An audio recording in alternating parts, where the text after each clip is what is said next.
ನಮಸ್ಕಾರ ಎಲ್ಲರಿಗೂ. ಇವತ್ತಿನ ವಿಡಿಯೋದಲ್ಲಿ ಸುದ್ದಿಯಲ್ಲಿರುವಂತಹ ಆಕ್ಸಿಯಂ ಮಿಷನ್ 4 EX4 ಇದರ ಬಗ್ಗೆ ತಿಳಿದುಕೊಳ್ಳೋಣ. ಈ ಮಿಷನ್ ಲಾಂಚ್ ಆಗಿದಂತಹ ದಿನ 25 ಜೂನ್ 2025.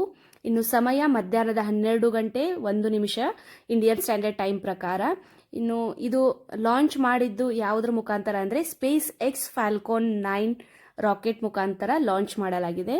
ಎಲ್ಲಿಂದ ಲಾಂಚ್ ಮಾಡಲಾಗಿದೆ ಅಂದರೆ Kennedy space centre Florida USA ದಿಂದ ಈ ಮಿಷನ್ ಅನ್ನು ಲಾಂಚ್ ಮಾಡಲಾಗಿದೆ. ಇನ್ನು ISS ಇಂಟರ್ನ್ಯಾಷನಲ್ ಸ್ಪೇಸ್ ಸ್ಟೇಷನ್ಗೆ ಡಾಕಿಂಗ್ ಜೋಡಣೆ ಮಾಡುವಂತಹ ದಿನ ಜೂನ್ 26, 2025 ಸಂಜೆ 4:30 ಇಂಡಿಯನ್ ಸ್ಟ್ಯಾಂಡರ್ಡ್ ಟೈಮ್ ಪ್ರಕಾರ.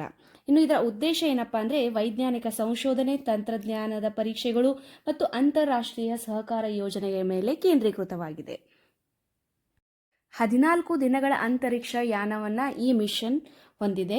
ಇನ್ನು ಈ ಮಿಷನ್ ಅಲ್ಲಿ ಯಾರ್ಯಾರು ಪಾಲ್ಗೊಂಡಿದ್ದಾರೆ, ಯಾವ ದೇಶದವರು ಪಾಲ್ಗೊಂಡಿದ್ದಾರೆ ಅಂದರೆ ಇಂಡಿಯಾ, ಪೋಲ್ಯಾಂಡ್, ಇಟಲಿ ಮತ್ತು US ಅಂತರಿಕ್ಷ ಯಾತ್ರಿಗಳು ಈ ಮಿಷನ್ ಅಲ್ಲಿ ಪಾಲ್ಗೊಂಡಿದ್ದಾರೆ. ISSಗೆ ಭಾರತೀಯ ವಾಯುಸೇನೆಯ ಗ್ರೂಪ್ ಕ್ಯಾಪ್ಟನ್ ಮತ್ತು ಟೆಸ್ಟ್ ಪೈಲಟ್ ಆಗಿ ಶುಭಾಂಶು ಶುಕ್ಲಾರವರು ಪಾಲ್ಗೊಂಡಿದ್ದಾರೆ. ಇವರ ಜನನ ಆಗಿದ್ದು ಲಕ್ನೋದಲ್ಲಿ, ಉತ್ತರ ಪ್ರದೇಶದಲ್ಲಿ. ಇವರು 2000 ಗಂಟೆಗಳಿಗಿಂತ ಹೆಚ್ಚು ಹಾರಾಟದ ಅನುಭವವನ್ನು ಹೊಂದಿದ್ದಾರೆ.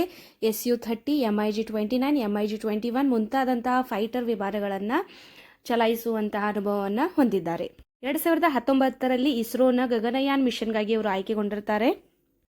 ತರಬೇತಿಯನ್ನು ಪಡೆದುಕೊಂಡಿದ್ದು ರಷ್ಯಾದ ಯೂರಿ ಗಗೇರಿಯನ್ ಸ್ಪೇಸ್ ಸೆಂಟರ್ ಮತ್ತು ಬೆಂಗಳೂರಿನಲ್ಲಿ. ಇಂಟರ್ನ್ಯಾಷನಲ್ ಸ್ಪೇಸ್ ಸೆಂಟರ್ಗೆ ಹೋದಂತಹ ಮೊದಲ ಭಾರತೀಯ ಯಾರಪ್ಪ ಅಂದರೆ ಅವರು ರಾಕೇಶ್ ಶರ್ಮಾರವರು 1984ರಲ್ಲಿ. ಇನ್ನು ಎರಡನೆಯ ಭಾರತೀಯ ಯಾರಂದರೆ ಶುಭಾಂಶು ಶುಕ್ಲಾರವರು. ISRO ಇಸ್ರೋದ ಫುಲ್ ಫಾರ್ಮ್ ಮತ್ತು ಅದು ಎಲ್ಲಿದೆ ಅಂತ ಕಮೆಂಟ್ ಮಾಡಿ ತಿಳಿಸಿ. ಧನ್ಯವಾದಗಳು.